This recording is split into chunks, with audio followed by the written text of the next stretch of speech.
እንደ ሀገር ያሉ መሰረታዊ ችግሮችን አንጥሮ በማውጣት በነጻነትና በሰከነ መንገድ መነጋገርን መሰረት አድርጎ የተቋቋመው የኢትዮጵያ ሀገራዊ ምክክር ኮሚሽን ከትግራይ ክልል በስተቀር በሁሉም ክልሎችና የከተማ አስተዳደሮች የአጀንዳ ማሰባሰብ ስራዎችን አከናውኗል። በትግራይ ክልል ከጦርነት በኋላ ያጋጠሙ የፖለቲካዊ ማህበራዊና ሌሎች ሁኔታዎች ደግሞ ኮሚሽኑ የአጀንዳ ማሰባሰብ ሂደቱን እንዳያደርግ እንቅፋት ሆኖበት ቆይቷል። ሆኖም ግን ኮሚሽኑ የትግራይ ክልል ህዝብ እንደ ሌሎች ኢትዮጵያውያን ወገኖቹ ያሉትን ሀሳቦችን በማንሳት ሀገራዊ ምክክሩ ላይ የመሳተፍ ፍላጎት እንዳለው በተለያዩ አጋጣሚዎች መግለጹን የኮሚሽኑ ቃል አቀባይ ጥበቡ ታደሰ ያነሳሉ።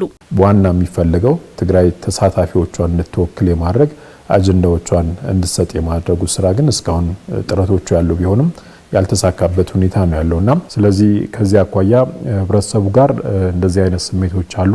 አብዛኛው ግን ይሄ ምክክር እንደሚያስፈልግና እነሱም ልክ እንደ ሌሎች ኢትዮጵያውያን ሁሉ መሳተፍና መካተት እንደሚፈልጉ በተለያዩ አግባቦች የገለጹባቸው ሁኔታዎች አሉ። ኮሚሽኑ በክልሉ ከሚንቀሳቀሱ የተለያዩ የፖለቲካ ፓርቲዎችና የሲቪክ ማህበረሰቦች ጋርም ውይይት አድርጓል። ተሳታፊዎቹ በክልሉ የሚደረገው የአጀንዳ ማሰባሰብ ስራ ውጤታማ እንዲሆን መፈታት አለባቸው ያሏቸውን ሀሳቦች አንስተዋል። በክልሉ የሚንቀሳቀሱና በዚህ በምክክር ሂደቱ ላይ ለመሳተፍ ፈቃደኛ የሆኑ ፖለቲካ ፓርቲዎችን በመጋበዝም ውይይቶች ተደርገዋል። በቅድሚያ ፖለቲካዊ ውይይቶች ተደርገው ከፌደራል መንግስቱ ጋር በዋናነት ማለት ነው እነዚህ ችግሮች ቢፈቱ የተሻለ የምክክር ሂደትን በትግራይ ክልል ለማድረግ ይቻላል የሚሉ ሀሳቦች ቀርበዋል። ነገር ግን በአጠቃላይ በምክክሩ አስፈላጊነት ላይ መግባባት ላይ የተደረሰባቸው ሁኔታዎች ተፈጥረዋል። ኮሚሽኑ ከሚመለከታቸው ከትግራይ ክልል ጊዜያዊ አስተዳደር ኃላፊዎች ጋር ተደጋጋሚ ውይይቶችን በማድረግ የተሻለ ግንኙነትና ግንዛቤ መፍጠር ችሏል። ኮሚሽኑ ወደ ትግራይ ክልል ብቻ ሄዶም ሳይሆን የትግራይ ክልል ጊዜያዊ አስተዳደር ፕሬዝዳንቱን ጨምሮ የተለያዩ አመራሮች ወደ አዲስ አበባ ለሌላም ስራም ኮሚሽኑን በሚፈልጋቸው ጊዜ እየመጡ ውይይቶች እየተደረጉ ነው ያሉትና በተደረጉ ውይይቶች የተሻሉ መቀራረቦችና የተሻሉ ግንኙነቶች መፍጠር የተቻለ ቢሆንም እስካሁን ግን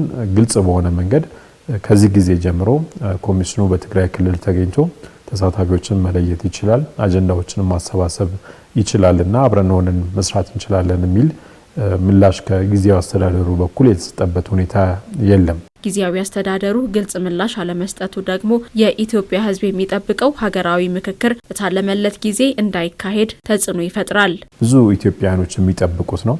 መፍትሄ ስለሚፈልጉ ሀገራችን ወደ ተሻለ ሁኔታ እንድትሸጋገር ብዙዎች ይጠብቃሉ። ስለዚህ ይሄ ቶሎና በጊዜው ሆኖ ማየትን የማይፈልግ የማይጓጓ ወገን የለም። አንድ በኩል ይሄ አለ። በሌላ በኩል ደግሞ ኮሚሽኑ በማቋቋሚያ አዋጁ መሰረት የተሰጠው የስራ ጊዜ አለ።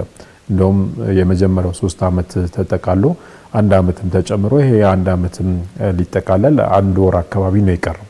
ስለዚህ ከኮሚሽኑ የስራ ጊዜ ማቋያ በትግራይ ክልል እየተደረጉ ያሉ ጥረቶች በጎ መሻሻሎች ያሳዩ ቢሆንም ወደ ውጤት መቀየር አለመቻላቸው ግን እንዳልሽው በአጠቃላይ በሂደቱ ላይ የራሱ የሆነ ጫናና ተጽዕኖ አለው። የፌዴራል መንግስት እንዲሁም የሚመለከታቸው አካላት ዘላቂ መፍትሄ ሊሰጥ የሚችለውን ምክክር ለማድረግ የበኩላቸውን ማድረግ ይጠበቅባቸዋል።